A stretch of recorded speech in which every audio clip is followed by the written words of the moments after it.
queixa geral de que não se adianta fazer exame de fezes, que eles falham e que o ideal seria tratar sem fazer diagnóstico. Isso procede? Infelizmente, sim. A queixa procede, mas é importante lembrar, a minha formação, por exemplo, em clínica, me deu certos princípios que eu não consigo abandonar. Eu acho que não, nós, os clínicos, nós, os médicos em geral, porque qualquer das grandes especialidades, mesmo que não seja da clínica médica, tem que obedecer a alguns princípios fundamentais, assim, ou não pode desistir deles. Às vezes é difícil. É difícil porque você realmente, na realidade, na estrutura do serviço de saúde, você não tem as condições. Mas isso não quer dizer que a gente tem que desistir, é muito pelo contrário. Você tem que manter aquele princípio. Então, qual é o princípio? É assim, tratar depois de fazer diagnóstico.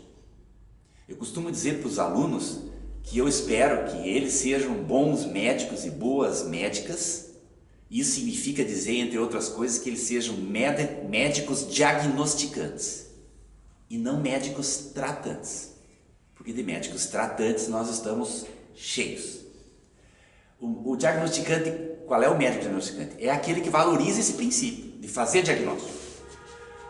Então eu te disse que infelizmente procede, os nossos laboratórios de análises clínicas não dão muito valor e não dão muita importância para os exames parasitológicos. Isso é um fenômeno geral. A gente está tentando mudar isso através da educação. O diagnóstico parasitológico tem que ser bem feito.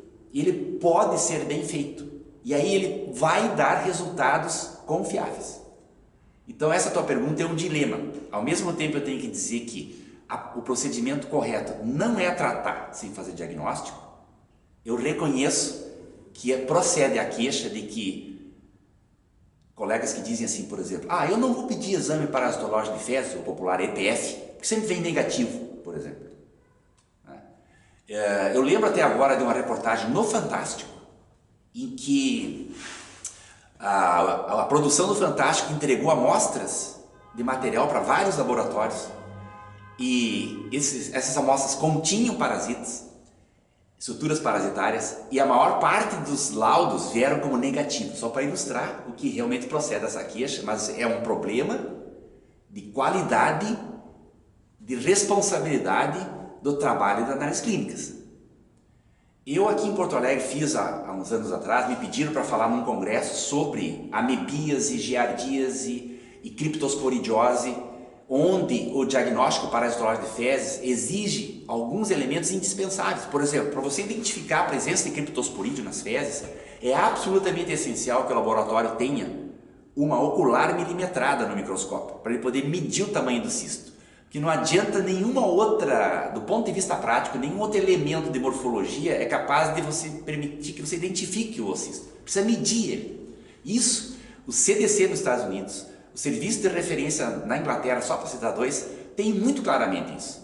Se o laboratório quer fazer um diagnóstico correto, no caso desta parasitose específica, que é o criptosporídeo, precisa ter um ocular milimetrado.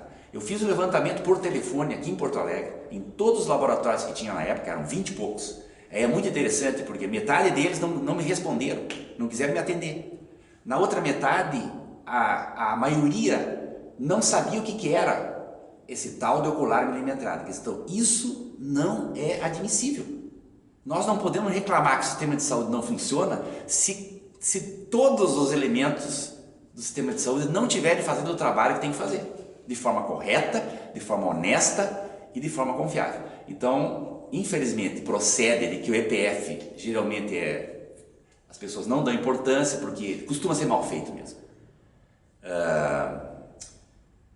Por outro lado, essa crença inabalável que eu tenho de que um dos fundamentos da medicina é fazer diagnóstico.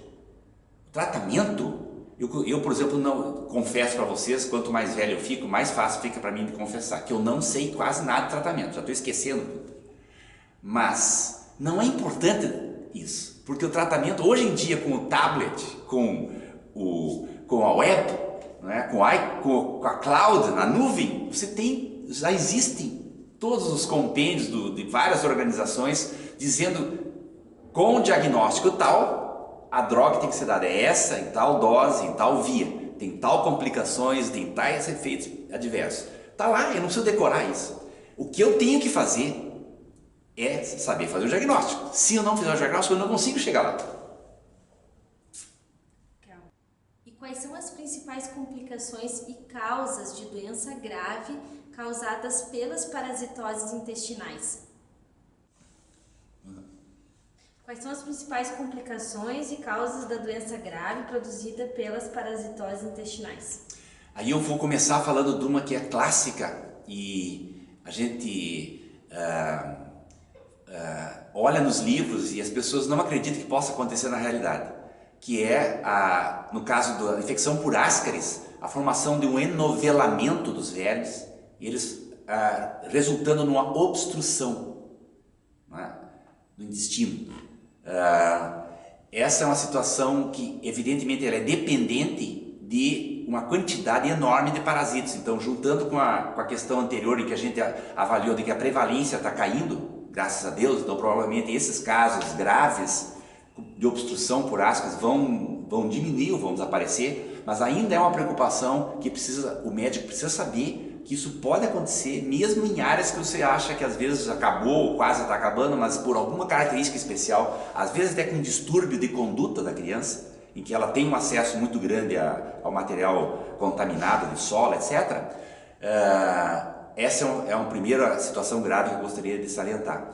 É uma situação que precisa ter uma conduta imediata, é uma emergência, porque é oclusão intestinal, vai ter a manifestação clínica que todo médico tem que conhecer de oclusão intestinal e vai necessitar, nessa situação, vai necessitar de uma tentativa de desobstrução, que pode ser inclusive mecânica, se essa obstrução é palpável no abdômen, muitas vezes isso é palpável, consegue-se palpar onde é que está o bolo de ascaris, então só pela própria palpação e o uso de laxante mineral, né, os laxantes que são óleos minerais, isso pode resolver só clinicamente. Se não resolver clinicamente, tem que ir para a cirurgia, dentro das indicações normais de oclusão intestinal e ser feita a remoção cirúrgica.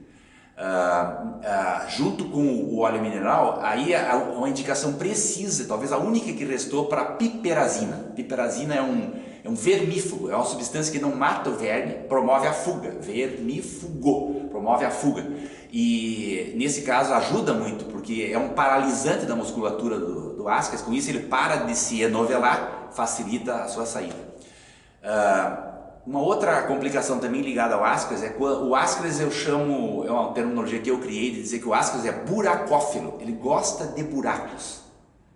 Qualquer buraco que aparecer, ele vai querer se meter.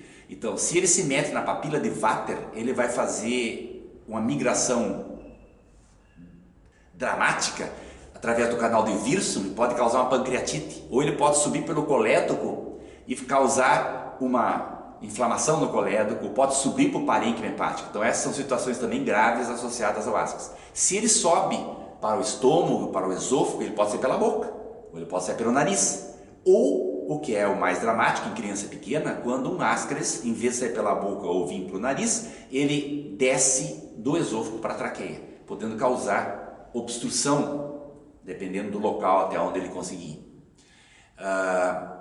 Com relação a estrongiloides, o estrongiloides é um capítulo à parte, também capaz de causar lesões muito graves, pela sua característica de que as larvas que são eliminadas a partir das fêmeas que vivem no duodeno, são eliminadas nas fezes, elas são eliminadas num estágio que não consegue penetrar na mucosa, portanto o seu único destino seria sair para o meio externo e lá completar seu desenvolvimento. O que pode acontecer, e hoje a gente sabe que acontece sempre, só que não acontece com grande intensidade, é que essas larvas podem acelerar a maturação, se transformar em larva infectante, penetrar na mucosa e daí começar a fazer uma coisa que a gente chama hiperinfecção por estrongiloides. Que é hiperinfecção, quer dizer, uma infecção sobreposta a uma infecção já existente. A hiperinfecção é também caracterizada por uma migração das larvas no seu caminho habitual. Ou seja, elas caem na circulação, passam pelo fígado, vão ao pulmão e de lá elas descem pelo espaço aéreo para voltar a formar vermes adultos no duodeno.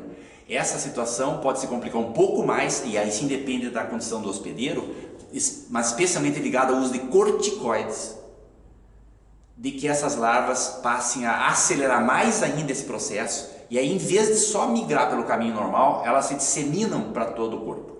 E essa é chamada estrongiloidíase disseminada.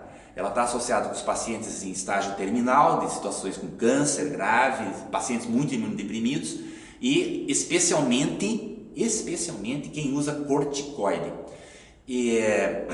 A presença do verme adulto no duodeno é uma outra causa importante do verme adulto dos estrongiloides de dor abdominal. Faz uma duodenite intensa, podendo simular um quadro de doença péptica, né? Inclusive muitas vezes simulando doença da úlcera péptica perfurada, e na verdade é apenas um processo inflamatório muito intenso no duodeno e que pode representar também uma forma complicada de infecção. A Taenia solium é um parasito intestinal, não é o assunto nosso de hoje, teria que ter muito mais tempo para falar sobre outro aspecto. A Taenia solium pode determinar a infecção pela fase larval, que é a chamada cisticercose. Então essa seria uma outra situação extremamente grave, porque quando o cisticerco vai para o cérebro, levando à doença convulsiva. A doença convulsiva sempre é uma situação muito grave, mas isso seria já uma consequência, né, de uma infecção intestinal pela Taenia, não diretamente relacionada ao verme adulto da Taenia. Então, basicamente, esse seria um quadro das formas mais graves.